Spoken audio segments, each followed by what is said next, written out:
Tony had been trying really hard lately. And this was his reward. She was 15 minutes late. Every Friday afternoon for the past year and a half, he'd pulled into this commuter parking lot and at 5 minutes to 6 and parked in the back corner with an empty spot behind him. Meg's blue hatchback would pull in and take the space behind him, and Shane would get out and throw his backpack in the back seat of Tony's car. Shane would jump in and they would drive away. Meg parked behind Tony. Tony never looked in the rearview mirror. If they had anything to say, Shane would carry the message. They hadn't actually spoken for over a year now. Of course, it hadn't always been like that. They had been happy. They'd joked and laughed and talked a lot. Talked about the things that people in love talk about. Talked about the things that couples talk about, and talked about the baby that was coming, and then how beautiful he was and how smart. But then, what happened? The laughing stopped, and all that was left was Shane listening to his sarcastic father and his irritable mother building walls and getting angrier. And then after a while, the talking was done by lawyers, and then it was all over, except for the scars. Shane lived with Meg all week, and Tony had him on the weekends and 1 month in the summer. He shared his son's life 2 days a week. 3 nights, 8 meals, until time for school on Monday morning. Tony was a good dad. He didn't spoil Shane, but nothing got in the way of their time together. No overtime, no appointments, no trips, nothing. But now she was 20 minutes late, and he was getting angry because he really had been trying lately, trying to be a peacemaker.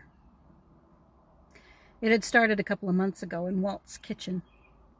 Tony was there to do a few odd jobs that Walt wasn't able to do anymore, but Walt could make a really good cup of coffee, so they would sit and talk about life. And this one day, Walt had started telling Tony a story about something that happened when he was in the army, and Tony's mind had wandered, and before he knew it, Walt was chuckling at something he hadn't heard. So Tony, pretended to laugh. But Walt said, "What's the matter? You're only half here." Tony shook his head and said, "Oh, nothing. I'm sorry. I'm just, I don't know. I got a lot on my mind, And Walt listened the way only someone who loves you can listen. And he said, "I know, but I don't know. I've never been a dad," he said. "I never needed a lawyer. I never lost the kinds of things that you've lost." But he thought for a moment and he said, "But I've been a soldier." Tony nodded. And Walt said, "The thing about wars is, they end. But when they're over, there's still work to do. There are still things that can be fixed. And I know that you feel like you've lost your war. And peace doesn't just happen. But it can be made. Peace can be made. Jesus said, 'Blessed are the peacemakers, for they will be called the sons of God.' If you're at all inclined to take the advice of an old fool, think about that. Talk to God about it. Okay?" Tony said, Yeah, okay. Sure. I'll think about it. But he didn't really think about it. I mean, peacemakers, sons of God, who talks like that? Except for Walt. I mean, what does it even mean? It was something that he vaguely remembered from Sunday school decades ago. Some song by that monk guy who you always see in pictures with a bird eating from his hand and bunnies around his feet. Not exactly every 12-year-old boy's role model of choice. So he didn't really think about it. Until one Monday night. He was up late, feeling sorry for himself, and flipping through a photo album, mostly pictures of Shane. The newborn in Dad's arms and the pudgy toddler laughing at something, and the skinny, serious boy on his bike. Every picture that Tony looked at took him back to a first word in a wobbly step, or a lost teddy bear, or a math test with a smiley face on it. He couldn't even believe that Shane was learning to drive. Man, he loved his son. What he wouldn't give to see him happy. And maybe it was the memories, maybe it was the time of night, but sitting there, smiling down on photos that were smiling back up at him, Tony did think about it. Sons of God.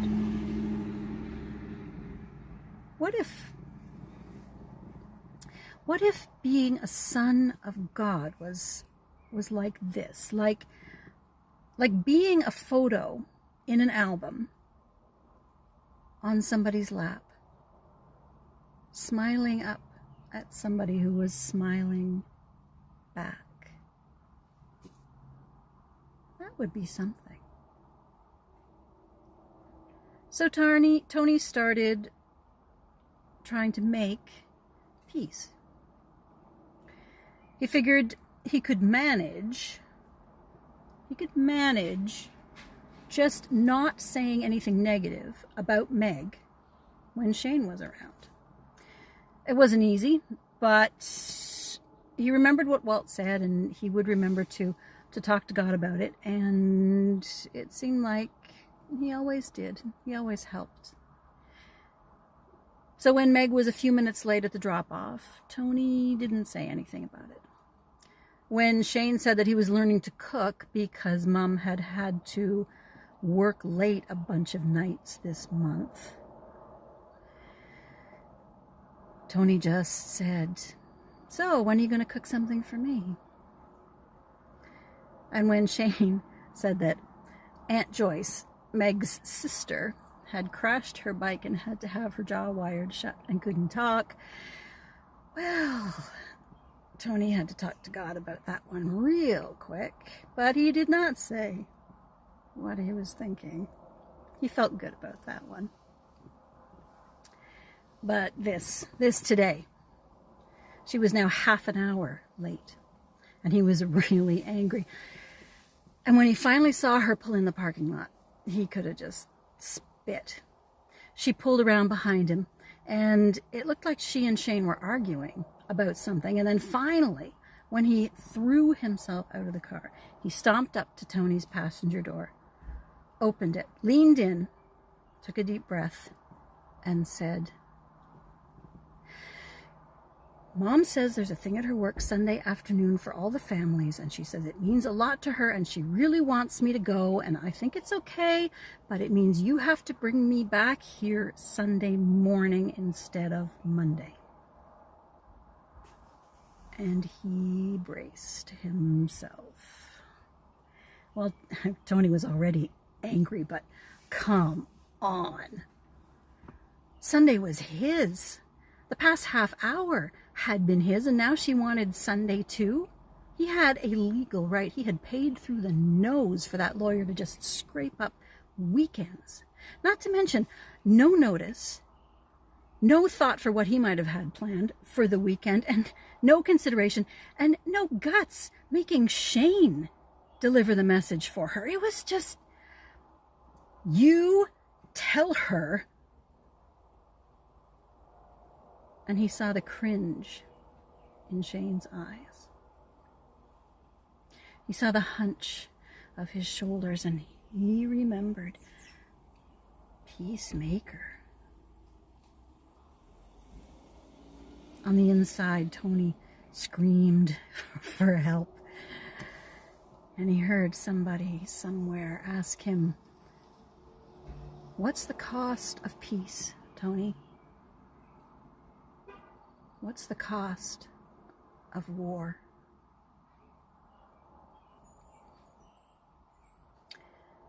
He swallowed hard. He took the deepest breath he'd ever taken. Tell her she'll owe me a day. What time? Shane blinked. He straightened up and he breathed. He walked back to the little blue car and said something, and in the mirror, Tony saw Meg deflate and say something back. He saw her look forward and catch Tony's eye in the mirror, and the tiniest, surprised nod.